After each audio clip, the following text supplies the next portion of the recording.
head. Oh Well, no. stop shaking your head then. Here we go. Circus Mirandus, chapter 34, practically cheating. As far as Miranda's head was concerned, there had never been a more exasperating magical artifact than the Tuttle family bootlace. After borrowing it from Micah, the man who bends light passed it around Circus Mirandus.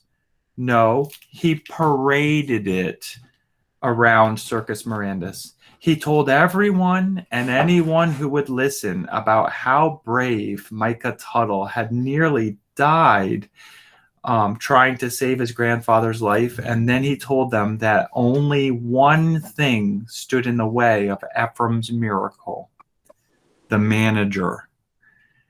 By the end of the day, Mr. Head couldn't step out of his tent without hearing about Micah.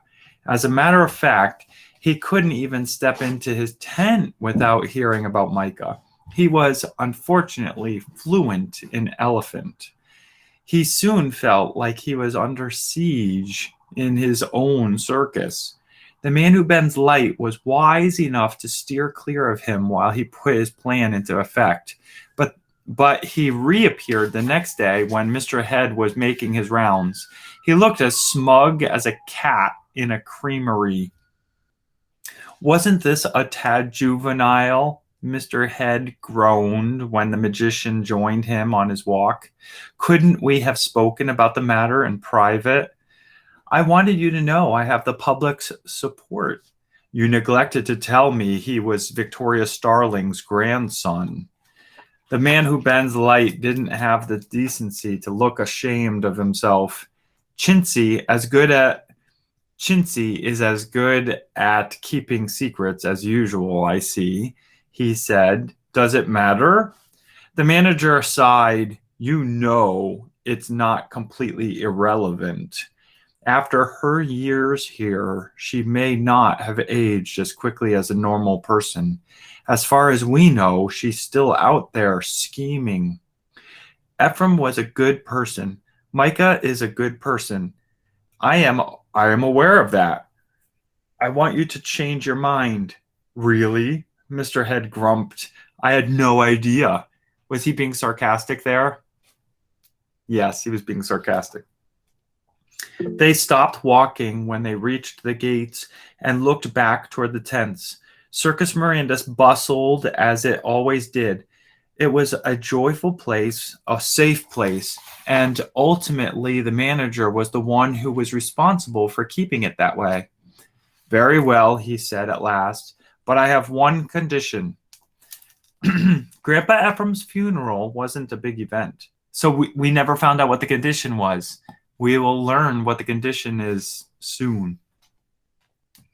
Grandpa Ephraim's funeral wasn't a big event. The preacher said some nice things, and Aunt Gertrude forced Mike to dress in a suit that itched. One of the ladies from the church tried to feed him a whole plate full of cucumber sandwiches. Micah didn't pay much attention to the service. Grandpa Ephraim had left 2 days earlier, holding on to Micah's hand and the lightbenders, and that was special. This was just a ceremony, with the cheapest casket and the cheapest tombstone that Aunt Gertrude could find. It should have made Micah angry because his grandfather deserved the best, but it didn't. Grandpa Ephraim thought cheap things were just as interesting as expensive ones. Jenny's family came to the funeral. Her mother hugged Micah every time he came within reach, and her father pulled him aside to tell him how happy Jenny was to have made a friend at school and how sad they all were that he would be leaving. They both looked so scandalized when Aunt Gertrude tried to drag Micah away from his grandfather's grave that she let Micah stay in the cemetery for as long as he wanted after the burial. Things were changing too fast for Micah to keep up. Aunt Gertrude had said he had one more week at school while she finalized affairs. Then they would move across the country to live in Arizona. Standing by Grandpa Ephraim's grave, Jenny promised to call Micah on the phone all the time. Aunt Gertrude sniffed. We can't afford the long-distance fees. Jenny put her hands on her hips. Micah, she said, even though she was looking at Aunt Gertrude, I will send you letters every week, and I'll include self-addressed stamped envelopes. Even though Aunt Gertrude couldn't think of anything bad to say about that, she stared silently at Grandpa Ephraim's headstone for a minute, and then she went back to the car. Jenny stood with Micah a while longer. They didn't say much. She wiped her eyes with a handkerchief. I'm sorry for being terrible company. You're not. But eventually, Jenny's parents told her it was time to go. I'm so sorry you have to run, Micah, her mother said. Arturo has a busy afternoon at the university, and I've got bridesmaids that need new sleeves. You'll be fine, won't you? I'm good, said Micah. Thank you for coming. Of course. Now, if you need anything, please call. She shot a suspicious look at Aunt Gertrude's car, but she didn't say more. Micah watched them leave and tried not to feel lonely, but even Aunt Gertrude was better than an empty cemetery. He was turning to go when the whoosh of wings stopped him. Chintzy dropped out of the sky right overhead and fluttered down to Grandpa Ephraim's tombstone. She placed a familiar bootlace on top of it. A perfect landing, she said. Better take notes on how this flying business works. Your family has a history of failure. Oh, ha ha, said Micah, reaching for the lace. Aren't you clever? I am. Micah hadn't heard from the lightbender since the day Grandpa Ephraim died, and he knew better than to try breaking into Circus Mirandus again. Chintzy cocked her head sideways. I've got a message for you. Micah nodded. Come say hi, honey. Oh, Luke. Here's Scarlett, everyone. Hi, Scarlett. Wait and say hi. We're reading Circus Mirandus. I remember us Hi, reading it. Scarlett. Do you want to hear the very end of Circus Mirandus? Hi. Yeah, I'm finishing it right now. Sure. Okay. Hi. Oh, so Chintzy just said, I have a message for you. Where am I? I have a message for you. Micah nodded. To Micah Tuttle from the Lightbender, she said. He called himself the Lightbender? Sometimes I edit for him. She fluffed her feathers. Dear Micah, she squawked, I am sorry that we... Watch out, I can't see. And it's not a touch screen. You have to actually use the mouse and keyboard. Oh. All right. Oh, and just so you know, I'm recording this. So whatever you see here is being recorded. All right, here we go. This is the message. Dear Micah, she squawked, I am sorry that we parted as we did. I wish I could have been there for you today, but the circus is moving to a new location soon, and as you've seen, I'm needed.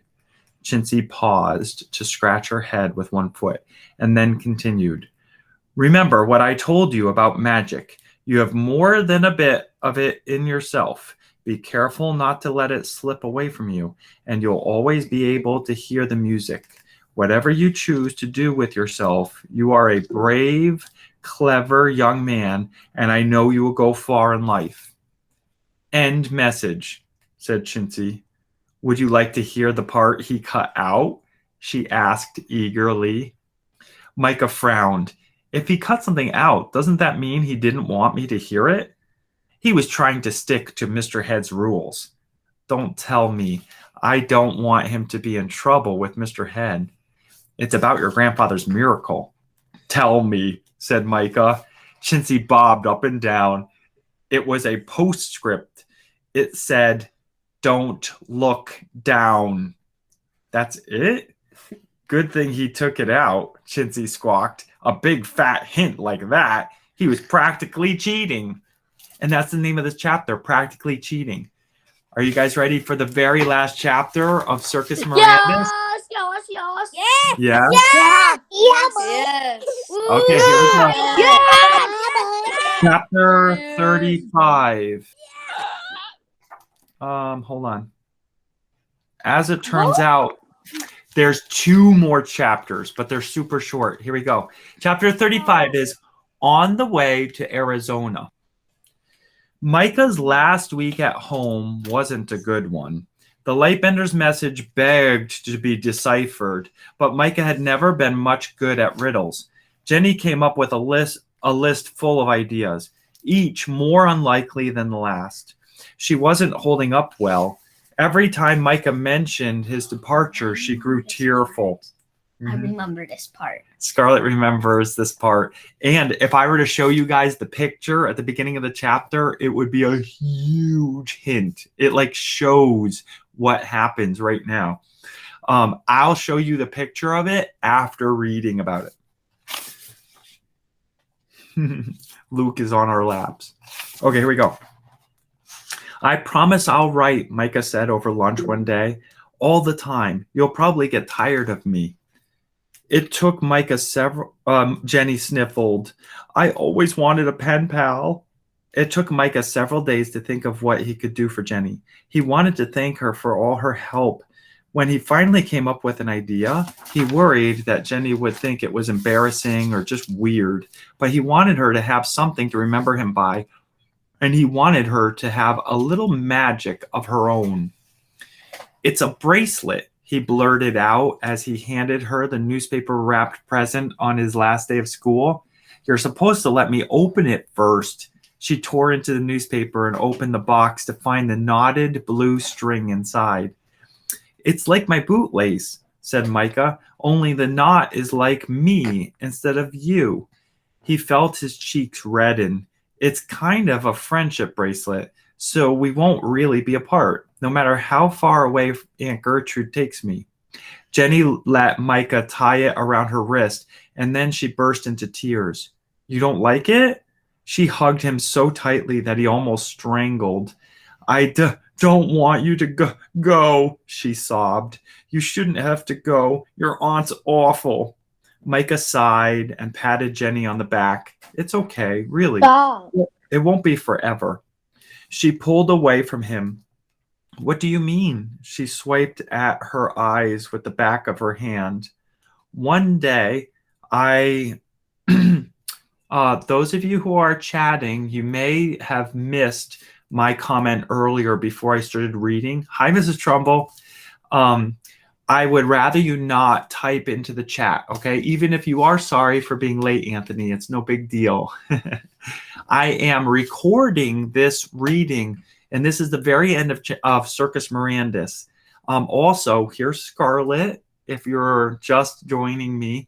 I'm recording this reading, though, so that if you missed, and several people aren't here right now, Tucker and Wyatt and others, if you missed this reading, I'm going to post this to the Google Classroom, and you'll be able to listen to it, and you'll hear me saying this right now if you are watching this recording later, okay? So please stop typing into the chat because it actually pops up in the recording. You'll see that if you look back. Okay, so one day I won't have to live with Aunt Gertrude anymore. He took a deep breath. He'd had the thought for a while, but he hadn't voiced it aloud. One day, I'm going to go back to Circus Mirandus. Like Grandpa Ephraim always wanted to, I'm going to find them, even if I have to steal 100 gorilla balloons. If you remember, he used the gorilla balloon to get into Circus Mirandus, remember? Yeah. Jenny looked surprised for a moment, but then she nodded. Good. Packing up for the move was depressing. Micah went through Grandpa Ephraim's belongings and selected things to sneak away from Aunt Gertrude's going to the dump pile. He hid his grandfather's necktie and the ticket stubs from the movies they had seen together the night before he died. He saved most of the photographs. He couldn't decide whether or not he wanted to keep the picture of Victoria, but in the end, he didn't have to. One day, it was simply gone. Micah wasn't sure whether his aunt had packed it away or destroyed it. Part of him hoped it was the latter. Maybe getting back at Victoria, even in such a small way, would make her feel better. He couldn't ask. They hadn't spoken to each other, except for Aunt Gertrude snapping a random order every now and then. since the day after the funeral. They had been packing up the bookshelves in the living room when his aunt spotted the bootlace on his wrist. She left and returned a few seconds later with a pair of scissors. She slapped them onto the dusty shelf in front of Micah. Cut it off. He saw her distorted reflection in the shiny metal of the scissors. Her lips had disappeared into a stern frown. Don't you want magic to be real? He asked as he turned to face her. Maybe just a little bit. If he could find even a shred of common ground with her, the next few years would be a lot easier. But Grandpa Ephraim's Gertie was long gone, and Aunt Gertrude looked at Micah like he had asked her if she wanted to contract a rare disease. I want my life to go back to normal. I want to make the best of a bad situation. I don't want to cling to infantile fantasies. Cut it off. Micah pushed the scissors aside. I won't. Not ever. He didn't know what had changed since their last argument over the bootlace. Maybe it was how he said, I won't. He would have told her that 2 + 2 = 4 in exactly the same way. She took the scissors back to the kitchen and stopped speaking to him. It was an improvement in some ways. They didn't argue anymore, but this new version of Aunt Gertrude had given up on Micah, and she went about getting her life back to normal, as though he wasn't even going to be a part of it. She didn't mention him in phone calls or to her friends. She stopped asking him about school. Micah felt like a piece of furniture. The trip to Arizona in Aunt Gertrude's car was the longest Micah had ever been on, and they had only been driving for 3 hours. Even mute, she had a special way of making every mile last for an eternity. When she merged onto the interstate, the sun coming through the windshield turned the car into an oven. Do you mind if I turn on the air conditioning? Micah asked. When she didn't answer, he turned the air conditioning on. Aunt Gertrude turned it off. It was the closest they had come to a conversation in days. Furniture, he reminded himself. Ugly furniture that she never wanted in the first place. He watched the other cars pass by. A little girl wearing a hat with bunny rabbit ears on it waved up at him from a minivan. Micah waved back gloomily. He hoped the girl was going to wherever Circus Mirandus was. She would fit in there. After a while, the other cars stopped passing them. Traffic crawled down the highway.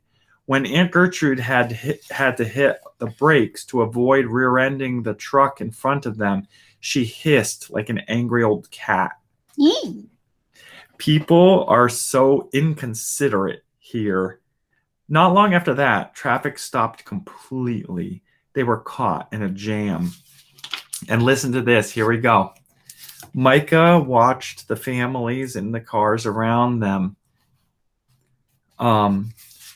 while his aunt muttered under her breath. The car grew warmer and warmer in the sun, and his eyelids grew heavier and heavier. He let them fall shut. He was almost asleep, right on the edge of a thought that looked like it might be a dream, when he heard pipes and drums. Micah jerked forward so quickly that his seat belt caught and yanked him back.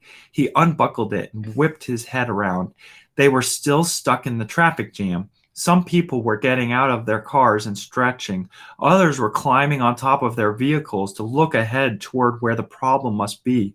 Ridiculous, Aunt Gertrude grumbled. Micah saw one of the climbers, a teenager in a t-shirt covered with skulls, point. He started to shout. Micah reached for the handle of the car door. It's probably a wreck, said his aunt. No, said Micah. I hear music. The music. He got out of the car. When she didn't tell him to get back in, Micah hesitated. Don't you want to see? He asked her. You could give it one more chance. She looked at him. For a moment, Micah thought was considering it, but then she turned away. She gripped the steering wheel like it was a life preserver. Micah started walking. Aunt Gertrude never called him back.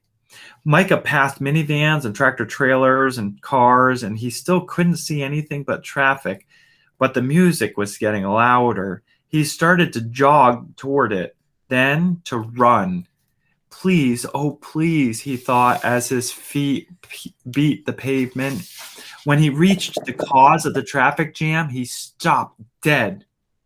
It was an earthquake, man, said a pale guy standing next to him. It has to have been an earthquake. Micah was too shocked to say anything at all. A chasm, or chasm, I guess you pronounce it. A chasm had been torn across the interstate, and as far as he could see in either direction, it was so deep that it looked like it went to the center of the planet. But then it would be bright. Because of the lava and magma. I hear you. I know what you mean. It was so deep that it looked like it went to the center of the planet, and craggy rocks jutted from the walls. A Greyhound bus was so close to the edge that the asphalt under its front wheels was crumbling. Across the gap, 100 yards away, Micah could see other interstate travelers staring back at them. Everyone looked as amazed as he felt. Man, said the pale guy, dude, this is going to be all over the news. It's like the new Grand Canyon. The music was still calling Micah from the other side of the chasm.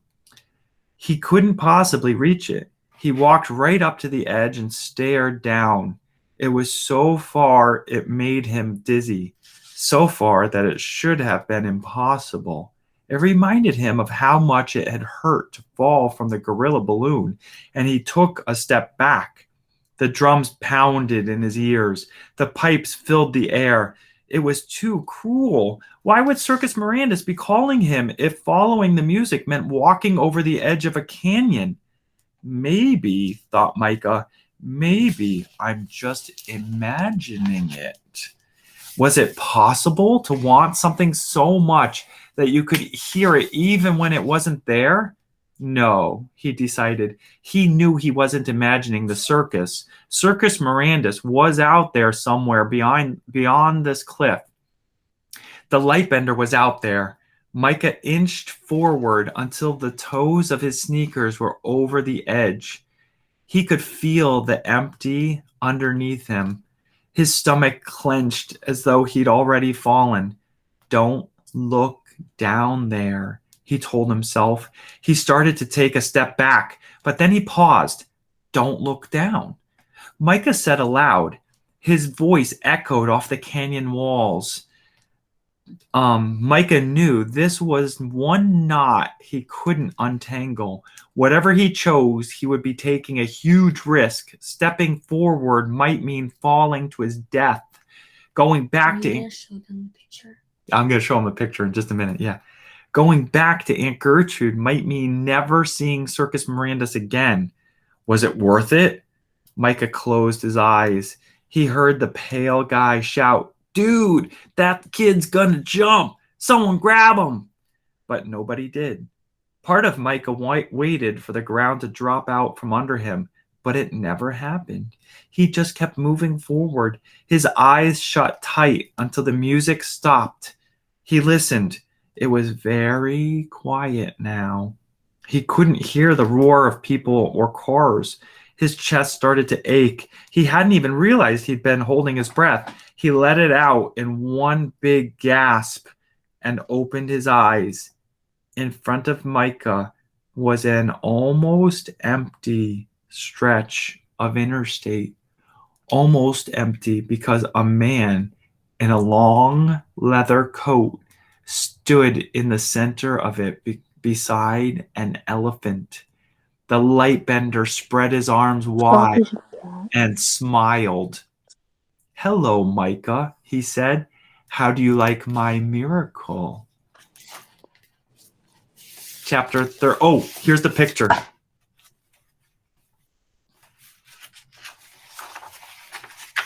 It's on this page. Oh, yeah, it's okay.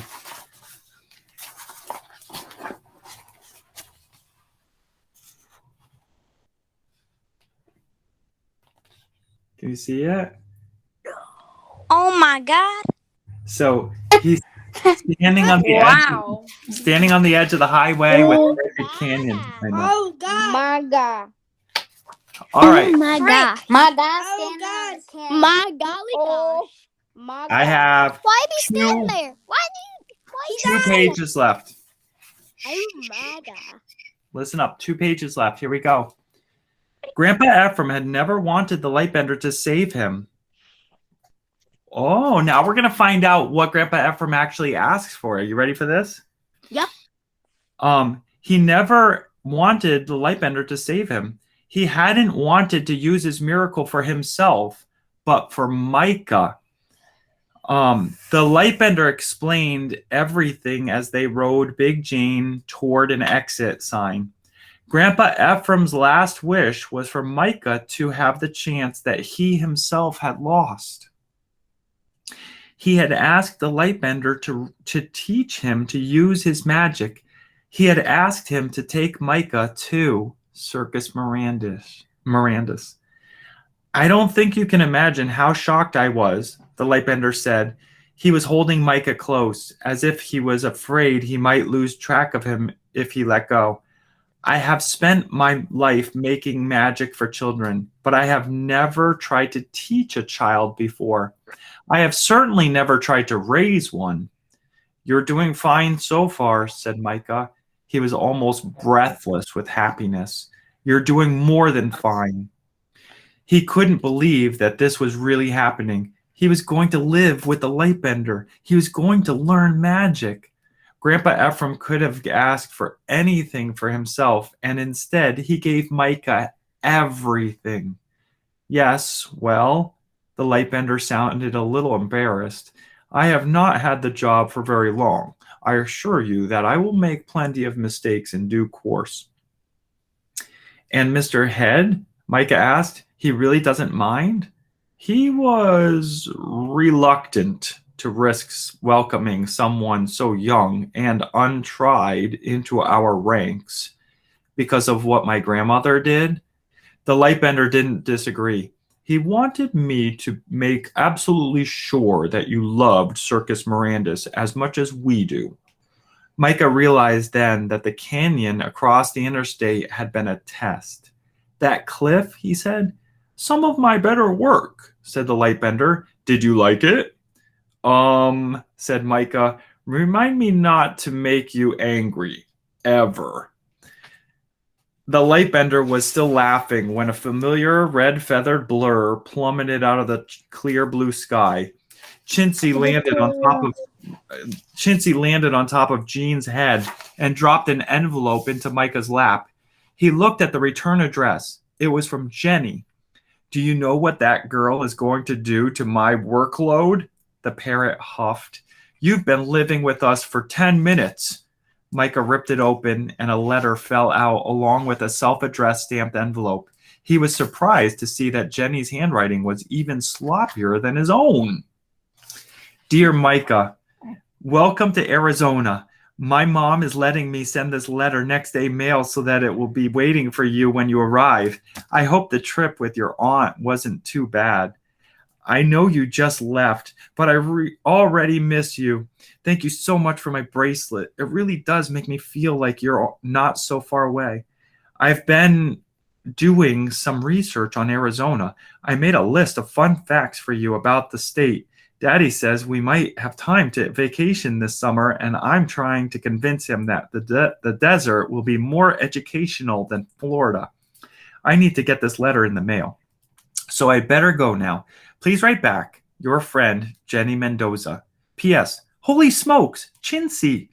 I don't even know how she got in my room, but she told me that the lightbender has some kind of test for you and that you're going to pass because she's given you a hint and that she'll deliver your mail from now on. Holy smokes, Micah. Are you really going to live at Circus Mirandus? Right back now. You have now is in all caps. That's why I read it like that. You have a wonderful friend in her, Micah, said the Lightbender. The best, Micah agreed. He touched the bootlace at his wrist. I know we'll probably be traveling all over the place, but is there any way I can visit her sometime? This is how it starts, Chintzy warned the Lightbender. Next, he'll be asking you for a pony. I will work something out with Mr. Head, said the Lightbender. Children don't usually visit Circus Mirandus more than once, but then again, we don't usually have a child living there. He raised an eyebrow at Chintzy, and he can have a pony if he really wants one. We have plenty of them. Micah reread Jenny's letter while Chintzy bickered with the Lightbender.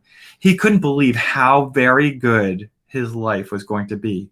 Big Gene stomped along at elephant speed, but Micah knew they would catch up with Circus Mirandus eventually, and when they arrived, he wouldn't have to worry about tickets or being invited in. You never need an invitation to go home. And that's the end of Circus Mirandus. Oh my god! Oh, Wasn't that oh my god! That's Lily. The baby. wasn't that a cool ending? Bravo! You never need an Yes. you never need an invitation to go home. I love that. Now, Me were too. you surprised? Were you surprised? Me Keep too. your devices muted, and I'm going to ask you a few questions, and then let's get some